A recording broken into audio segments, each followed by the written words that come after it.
there's nobody here. Yeah. But some people watch online, so yeah, sometimes it's like that.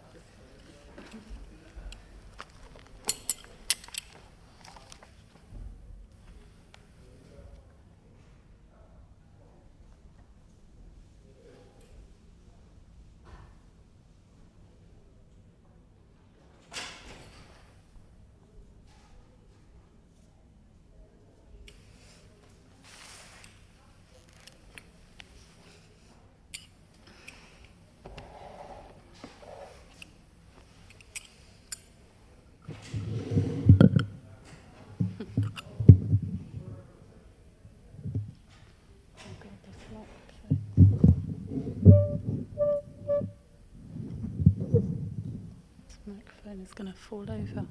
Okay.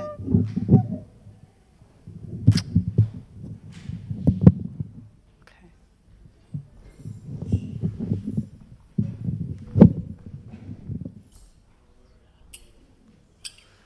Hare Krishna. So we'll have class now. It's nice to see a few faces. I thought I might be on my own tonight. So we'll start with the Jaya Raja Madhava prayers. If you know, then you can repeat after me.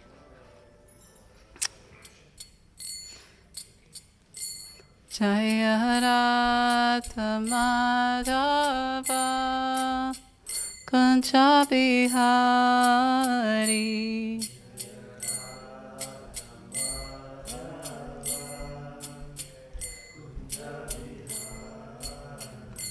Jaya Radha Madhava Kunja Bihari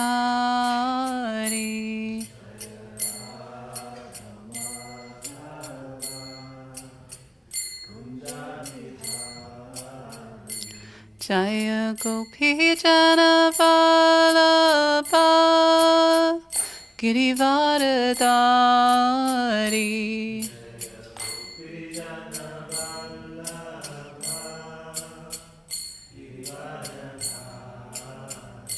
Jaya Gopi Jana Vallabha Girivaradari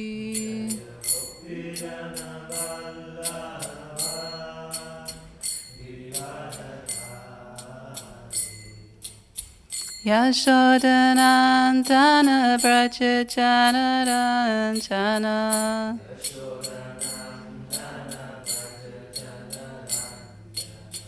Yashodanandana Braja Jana Ranjana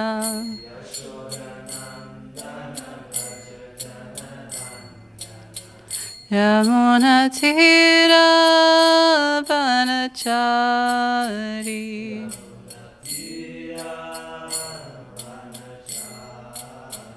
Yamuna Tira Vanachari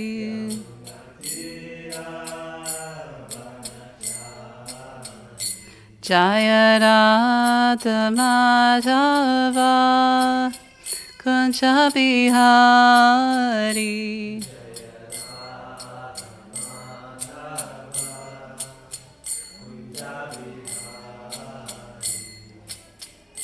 Hare Krishna, Hare Krishna, Krishna Krishna, Hare Hare, Hare Rama, Hare Rama, Rama Rama, Hare Hare.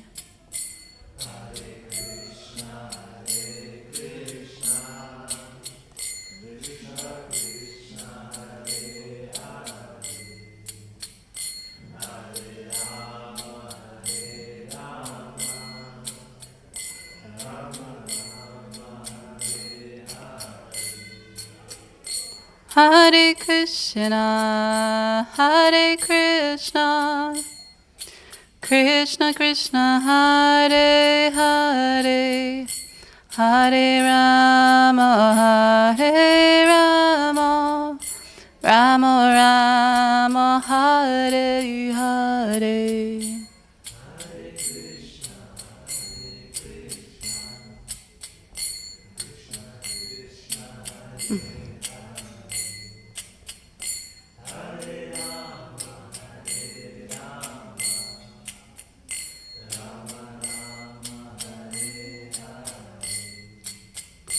Hare Krishna, Krishna Krishna, Hare Hare, Hare Rama, Rama Rama, Hare Hare.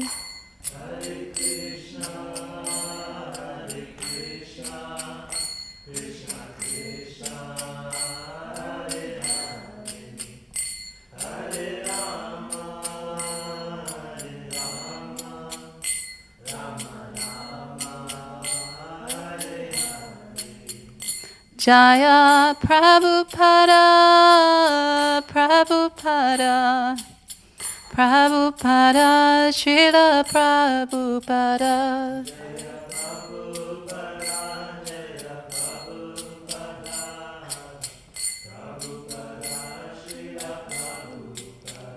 Jaya Jaya Prabhupada, Prabhupada, Prabhupada, Jaya Jaya Prabhupada.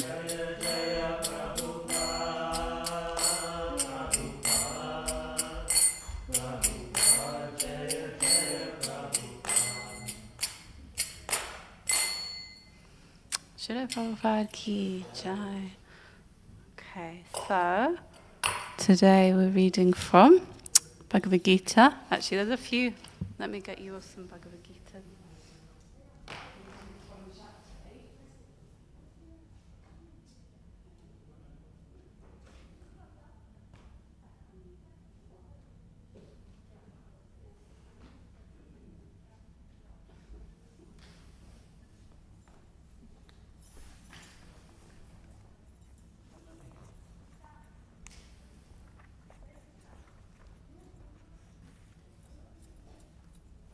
So I'll just sing the invocation. Om Namo Bhagavate Vasudevaya.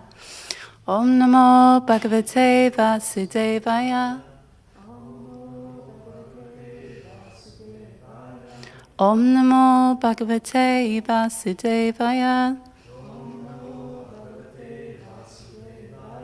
Om Namo Bhagavate Vasudevaya. So we're reading from chapter 8, text 4. So I'll say one line of the Sanskrit, and then you repeat after me once you've found it. In my book it's page 417 in this edition. Okay. Adibhutam ksharo bhava. Adibhutam ksharo bhava. Purushas-chadidaivatam. Purushas-chadidaivatam. Adiyagyoham evatra. Adiyagyoham evatra. Dehe dehabritam vara.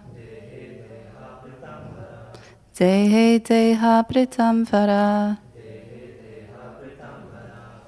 Would anyone like to try?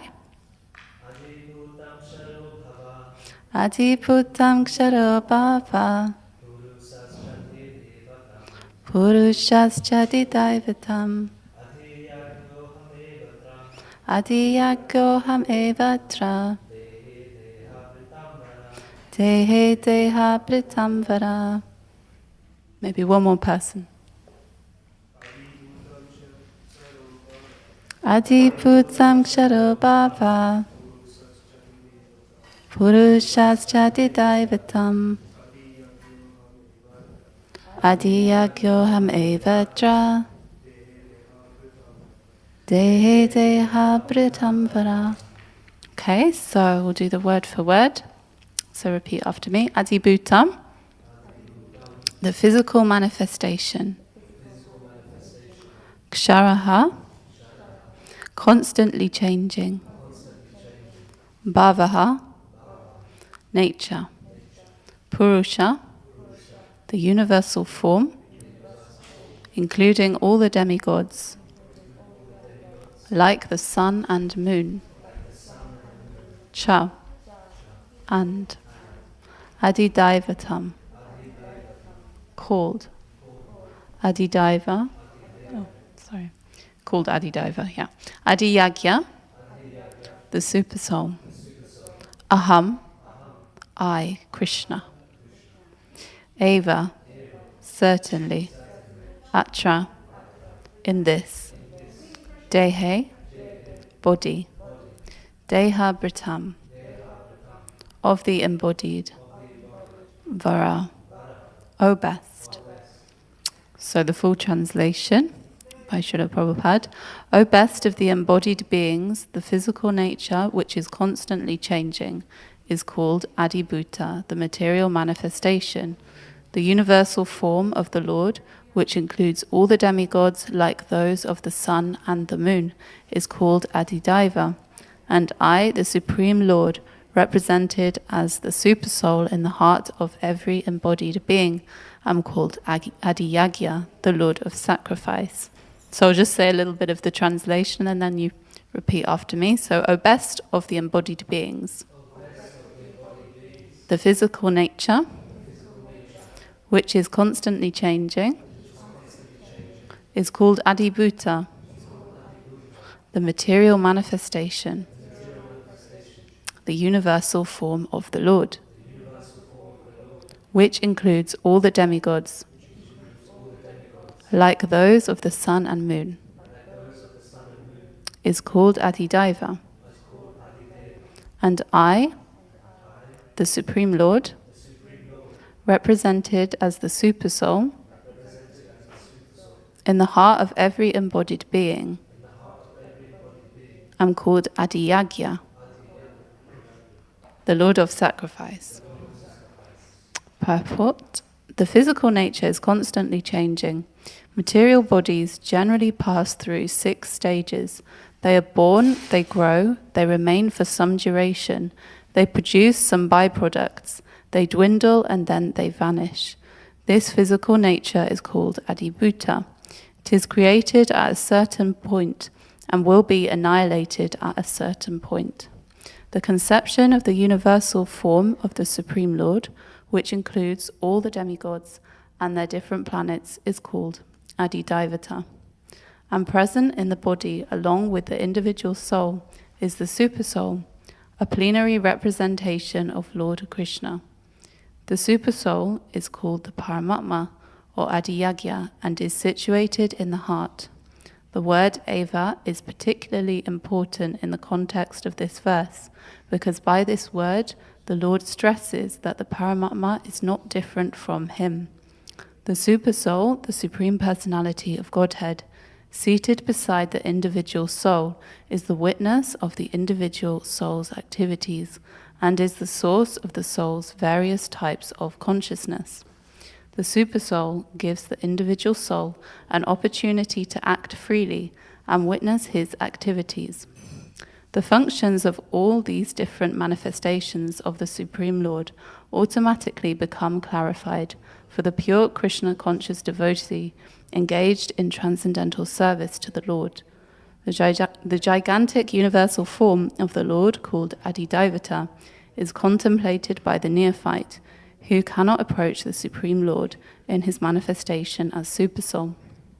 The neophyte is advised to contemplate the universal form, or the Virat Purush, whose legs are considered the lower planets, whose eyes are considered the sun and moon, and whose head is considered the upper planetary system. Om Jnana Timirandasya Gyananjana Shalakaya Chakshurum Militam Yena Tasmai Shri Gurave Namaha Shri Chaitanya Manobishtam Stapitam Yena Bhutale Swayam Rupa Gadamayam Dadati Svapadantikam Vandeham Shri Guru Shri Yuta Padakamalam Shri Gurun Vaishnavamscha Shri Rupam Sagrajatam Sahagana Raghunatam Vitam Tam Sajivam Sadvaitam Savadutam Parijana Sahitam Krishna Chaitanya Devam Shri Radha Krishna Padan Sahagana Lalita Shri Vishakan Vitamscha Hey Krishna Karuna Sindhu Dina Bandho Jagatpate Gopesha Gopika Kanta Radha Kanta Namostute Tapta Kanchana Gourangi Radhe Vrindavaneshvari Vishabhanu Sutta Devi Pranamami Hari Priye Vancha Kalpatarubhyascha Kripa Sindhubhya Eva Cha Patitanam Pavanebhyo Vaishnavebhyo Namo Namaha Jai Shri Krishna Chaitanya Prabhu Nityananda Shri Advaita Gadadhara Shivasati Gaura Bhakta Vrinda Hare Krishna Krishna Krishna Hare Hare Hare Rama Rama Rama Hare Hare. Hare Krishna everyone. So thank you for coming. So I didn't have so much time to prepare, but I thought we would do like more of a discussion-based class. So I'll just get the cordless mic actually, and I think hopefully it won't be out of battery. And then we can pass it around and we can just have like a discussion about that.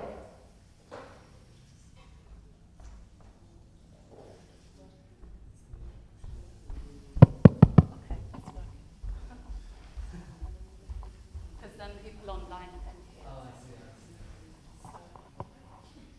So what I'll do is we'll just go like line by line.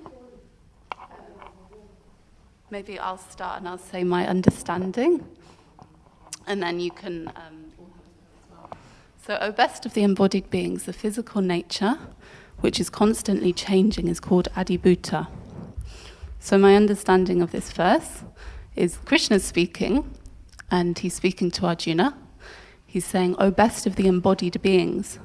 So he's giving him quite a compliment, actually. Best of the embodied beings. So he's the top person of someone who's been given a body. O best of the embodied beings. The physical nature, so that this material creation, he's saying, which is always temporary, constantly changing. It's constantly in flux. There's never consistency. And we can think of so many examples of that, I'm sure. This body is always changing, even from day to day. It feels so different physically and even on a subtle level as well. And then Krishna's giving it another name, is called Adibhuta, material manifestation. So does anyone have a different understanding or anything they'd like to add to my understanding of that sentence? It's okay if you don't. No? Okay. The universal form of the Lord, which includes all the demigods, like those of the sun and moon, is called Adidaiva. Okay, so again, so Krishna in this verse, he's just giving us three definitions, really, isn't he? So first he's explaining what the physical nature is, and then now he's talking about the universal form of the Lord. So the universal form we learned about in chapter 11. So this is the form which contains the whole material manifestation. And here it's specifically saying that it includes all of the demigods, like the sun and the moon. So all of the different planets actually have personalities. So that we know the sun is Surya Dev. There's actually a personality that resides and that rules over all of those planets. And this is called Adidaiva. And then he's saying, and I, the Supreme Lord, represented as the super soul in the heart of every embodied being, am called Adi Yagya, the Lord of Sacrifice. Okay, so Krishna's now saying that I, the Supreme Lord, so he's saying that he's the Supreme Lord first. Krishna's saying that he's actually the topmost being, represented as the super soul in the heart of every embodied being. Okay, so he's within all of us, every single living entity, from the tiniest ant to the most gigantic elephant or giraffe. He's there. He's situated in everyone's heart, and he's called Adi Yagya. Does anyone else have a different understanding or something like they'd like to add, or would you like to just reflect back what I've said? Sometimes it's helpful to repeat what we've heard. In fact, always it's really helpful to repeat what we've heard, and then it starts to assimilate. So I was thinking, it's interesting how the translation uses the word, and I, the Supreme Lord, represented as the super soul in the heart of every embodied being, because many yogis and many other spiritual paths consider the super soul to be the topmost manifestation, whereas as devotees we consider the super soul as one manifestation, but actually as Krishna's form, as Shyam Sundar, as the original form of the Supreme Lord. So yeah, I think it's interesting how it's said here, the Supreme Lord represents, so the Super Soul is a representative of the Lord rather than being actually the source of all. Yeah, thank you. So Prabhupada does mention in the purport as well that the Super Soul, I'm trying to find here, that he's an expansion of the Lord, the Super Soul, the Kshira Dokshai Vishnu. So he is the Lord, it's still the Lord, but as you said, as devotees, we know that there's 3 levels of realization. So we have the Brahman realization, which is the all-pervasive effulgence of the Lord, and then we have the Paramatma, which is the next level, which, like you nicely explained, the yogis meditate on this form situated in the heart. And it's still very important, not to kind of minimize the importance, but as you said, the form of the Lord that we can see and that we can have a relationship with. This is we can have a relationship with Paramatma as well. But the cowherd boy in Vrindavan, this is the topmost form of the Lord, the personal form, Bhagavan. So yes, thank you very much. I just also wanted to add also how he's called, one of his names is Adiyagya, the Lord of Sacrifice. So it's interesting, so that means really he's saying that all sacrifices, their real goal is Krishna. So many people are worshipping many different so-called names for God, or many different things. Even some people are worshipping mountains, sea, river, many things people are worshipping and performing sacrifices for. But really, the root of that sacrifice is for Krishna. So indirectly, they're all worshipping Krishna. That sacrifice is all going towards Krishna, actually. Thank you. Yeah. Would anyone like to reflect that back? Maybe Amrita, you're good at.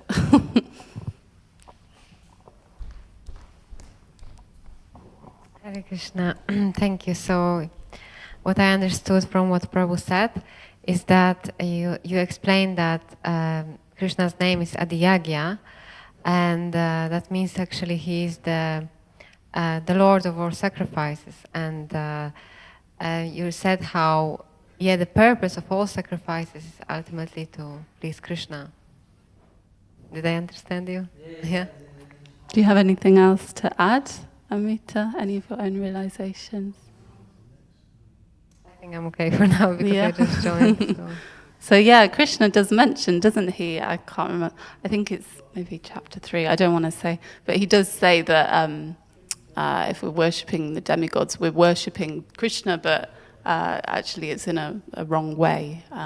And he's the ultimate beneficiary of all sacrifices. He says, chapter 5:29. Bhaktaram Yagyatapasam, that he's the beneficiary of all sacrifices and austerities. So if we're worshipping the demigods, we're just worshipping him indirectly as well.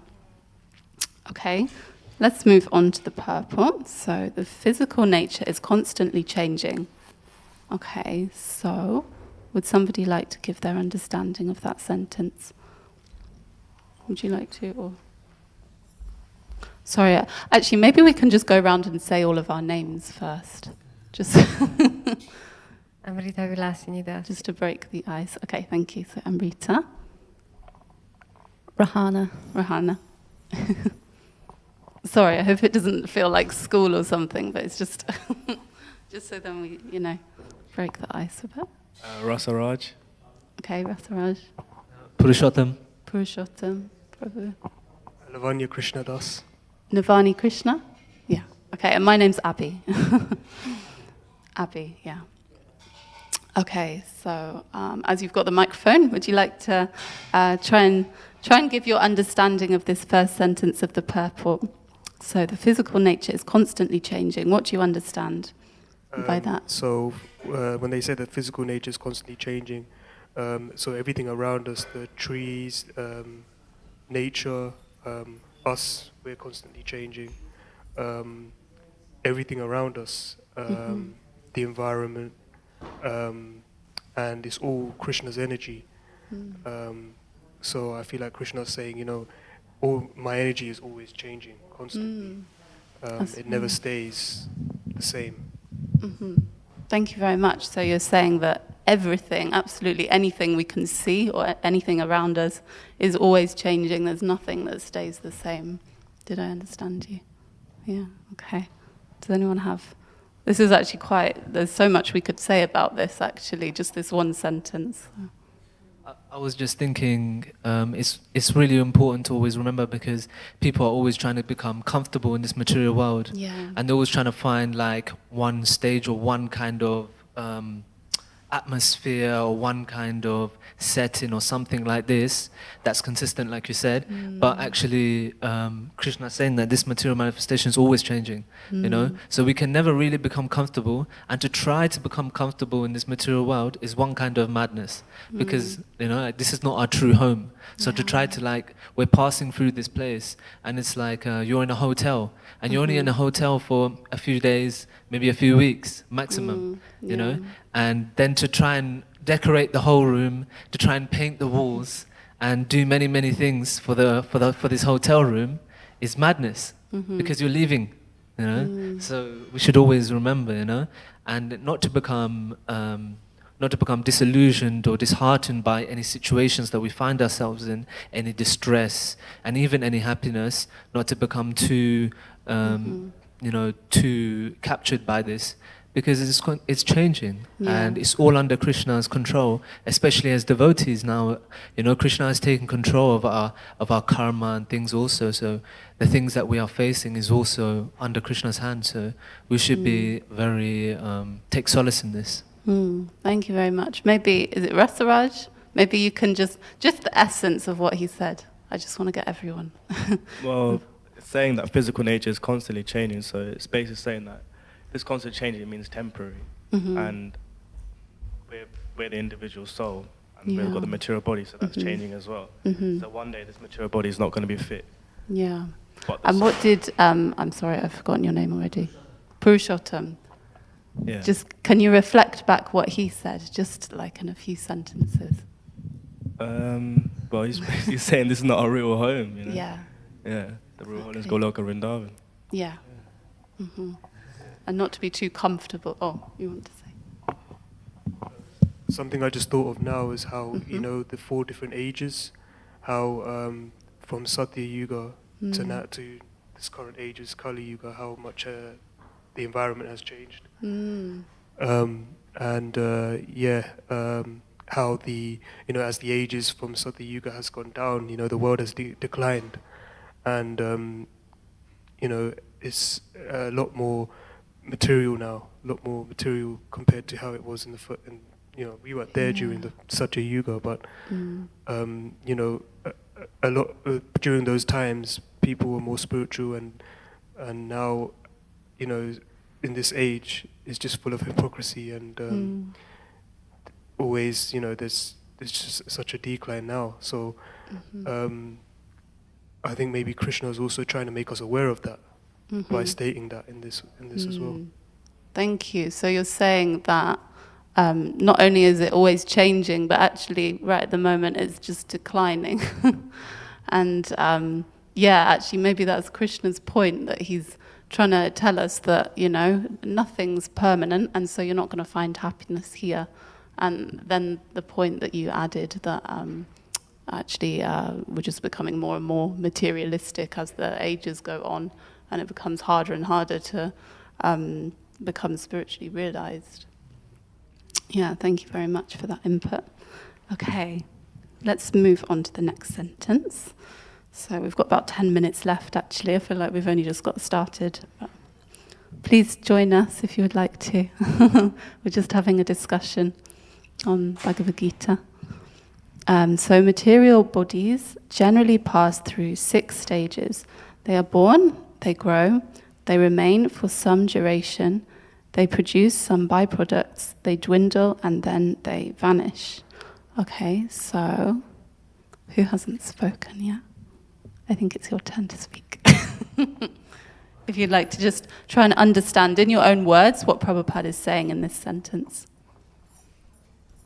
He's just saying that the body starts to decay the moment it's born, and it will go through 6 different stages where it progressively ages, and in between it will have children, which too will gradually grow older and then leave the world. Yeah, thank you. I think that was a really good summary of what he said there.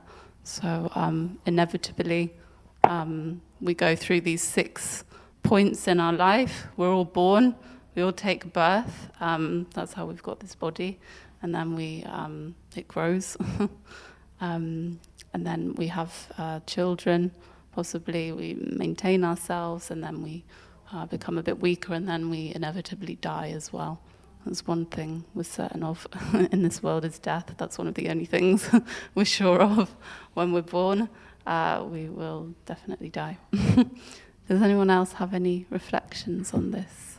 Yeah, please, Amrita Vilasini. I just had reflection that actually only the living entities are going through the 6 stages. You know that otherwise, I mean, actually, a conditioned living entities, like when we have the material body, but in this material body there is a living entity, there is a soul. So then there are stages of, because the soul is there, that's why the body goes through changes, gets old, If the body is born, like the child is born dead, then the child will not grow anymore because the soul is not there. And at the same time, the soul doesn't undergo those changes. The soul is in its pure state. It's not going through those changes. Doesn't have children. Doesn't get old. So it only happens to material body, and there has to be the soul inside. Yeah. That's my reflection. Thank you. That was a really fascinating insight. So you're saying that the reason that we go through these changes is because of the soul's presence within the body, actually. So we have to have a material body to have these 6 stages, but if the soul wasn't there, we wouldn't have these changes either. Thank you. And it has to be a material body as well, doesn't it? Like Krishna's body doesn't go through all these changes. He's forever young, forever youthful. He doesn't grow old. Yeah. Thank you. Okay, let's move on to the next sentence, actually. Let's try and get through as much of this as we can. This physical nature is called Adibhuta. Okay. It is created at a certain point and will be annihilated at a certain point. Okay. Mataji, would you like to join? Okay. Would you like to contribute? Would you like to give your understanding of this sentence? So it is created at a certain point. So this is about the physical nature. It is created at a certain point and will be annihilated at a certain point. So would you like to give your understanding of what Prabhupada is saying here? Yeah, like... Can you hold the microphone a bit? Yeah, we're closer? born and we live our life and we end our life. So that is a cycle of life. Okay. And in that cycle you should live righteously. According to his, his upadesh, like whatever he says, how to live life and all. So either you live in a family and obey all that,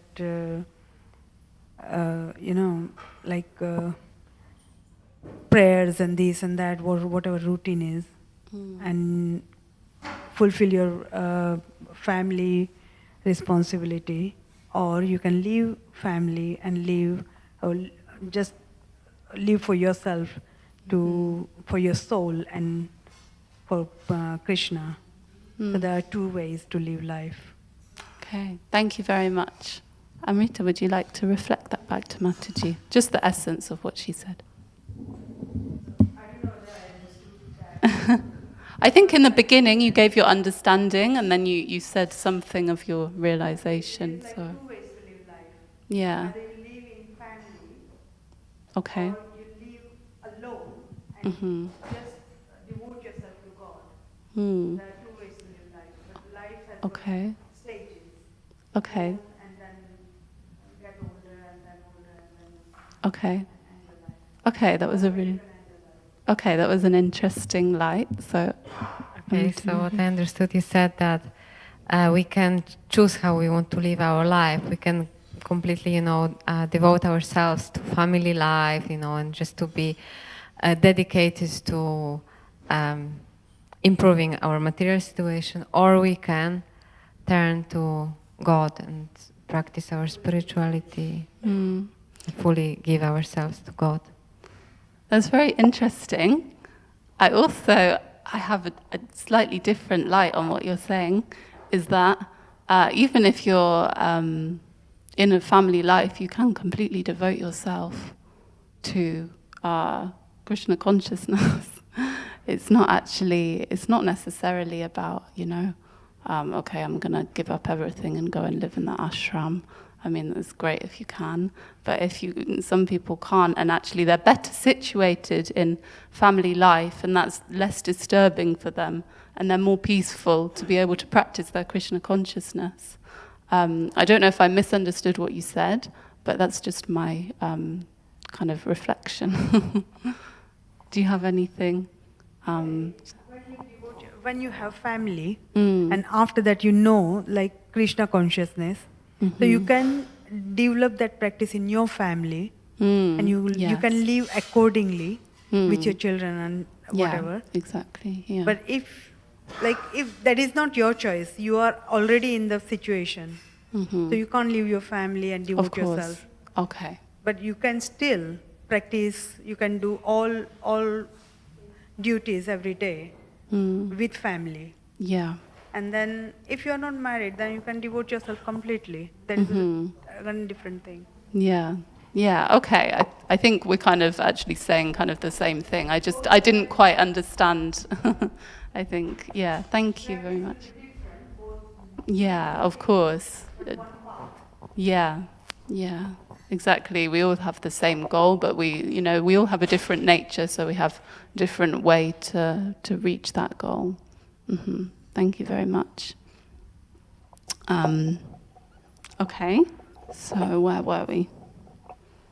Yeah, and you were talking about this cycle of birth and death as well. You kind of mentioned, that we're all born at a certain point.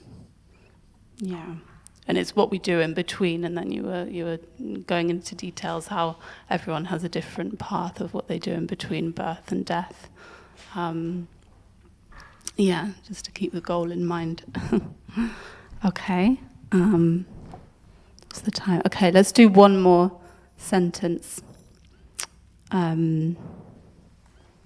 So, the conception of the universal form of the Supreme Lord, which includes all the demigods and their different planets, is called Adidayvata. Okay, we'll do two sentences. And present in the body, along with the individual soul, is the super soul, a plenary representation of Lord Krishna. Okay, so I'll say my understanding this time. Okay, so Prabhupada's explaining what the universal form of the Lord is. It includes everything, the demigods and all of the different planets, everything in the material universe. And then he's saying, wherever the individual soul is, the super soul is also right next to the individual soul, wherever he goes, and he's a representation of the Lord, as we already discussed a little bit. Can someone just reflect that back to me?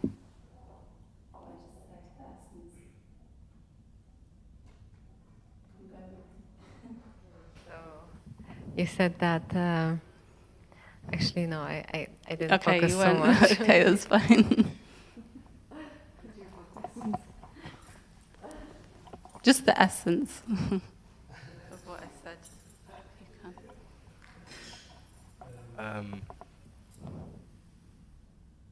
Well, I didn't really get the essence, as in, I didn't Just follow. the kind I didn't of, follow. oh, sorry, was I not very clear? Shall I say again? Okay. No. Okay, I'll say it again because, I think maybe I wasn't very clear. Okay, so I was saying, So I mentioned about Prabhupada is explaining about the universal form of the Lord, what that is, and then how wherever the individual soul is, the super soul is also present there. So it's saying, I'm present in the body along with the individual soul. So wherever there's an embodied being, so wherever the soul is, the super soul is accompanying the soul. Yeah, that's the essence of what I said. And that's, the super soul is a representation of Lord Krishna. So he's an expansion of the Lord. You could say if... Okay, we'll go to you after Mataji. Say if a conditioned being, you know, if he has sudden realizations and he wants to undergo like spiritual activities, Paramatma will actually help, you know, the being into going into that spiritual practice, because he sees like that he's being enthusiastic, he or she's being enthusiastic and wants to do that spiritual activity. Paramatma will actually take them to there. So you could say Krishna does that because Krishna is Paramatma. Thank you very much for that insight. Yeah. Yeah, because the super soul is right next to the soul, so he sees all of our desires, actually. So if we have some desire to, like you said, progress spiritually, then he'll make that possible and he'll arrange circumstances for us to make that possible. Yeah, Mataji, did you have something to say? It's just because there's people listening online and they can't hear without a microphone. That's why we're using it. Otherwise, you know, we can kind of hear each other. But Okay, in Gita, Krishna says, "You are my creation. You all soul comes from me." yes, From His, divine grace. So it is like a water. Water doesn't have ice, but ice has got water. So Krishna is the ice. That ice has water. So we are His creation. We all soul is belong to Krishna, but Krishna is not belong to soul. Thank you very much. I've never heard that analogy before, but it's very nice. So it says in Gita. Yeah. So it reminds me of this verse 9:4, Maya tatamidam sarvam, that he's within everything, but he's also aloof from everything. Like water in us. Yeah. You can't see Krishna. Yeah. But Krishna is the ice, and ice becomes water. So we are belong to Krishna. He created us. Yeah. So each soul has got Krishna's grace in that. Yeah. But you can't see that. Yeah, we can't see it. Exactly. But he's conscious of everything that happens to us. Because he's super conscious, actually. We're only conscious of our own body and our own selves. Like, I can't feel any of your pain. I can't understand your thoughts. Sometimes we can maybe feel empathy or sympathy for somebody, but we can't feel everything. But Krishna feels every little thing that we go through. It makes me feel sorry, you know? Like, imagine feeling the pain of every single person, everything. Yeah. Anyway, we're coming to an end, actually. It's past our end time. But does anyone have any final thoughts, reflections, comments about anything that we've discussed or anything in the verse?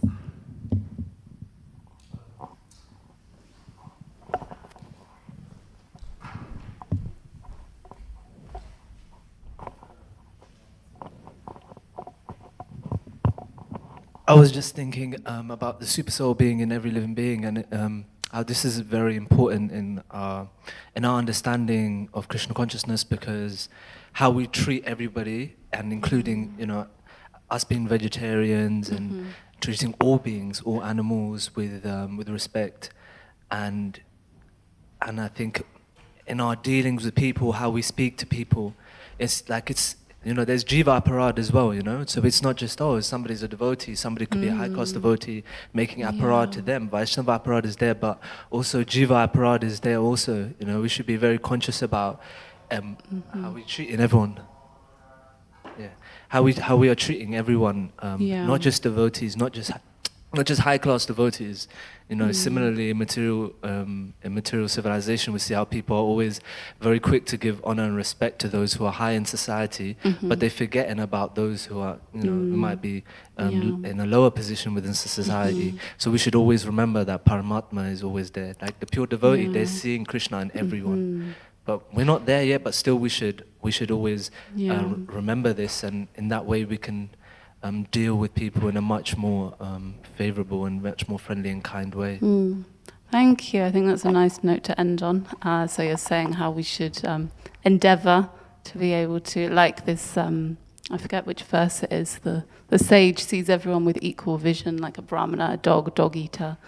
He sees that the super soul is present within everyone.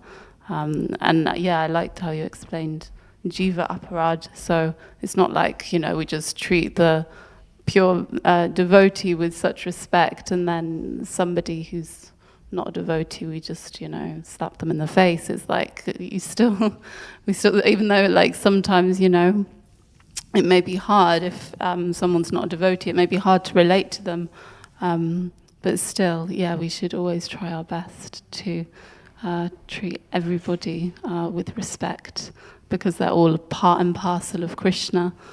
So if we're offending a non-devotee, even actually, in a sense, we're still offending Krishna, because Krishna is within their heart. Thank you very much for that. Okay, final chance. Anyone? Okay, we'll end there. So, Srila Prabhupada ki jai. Nanda Koti Vaishnava Vrinda ki jai.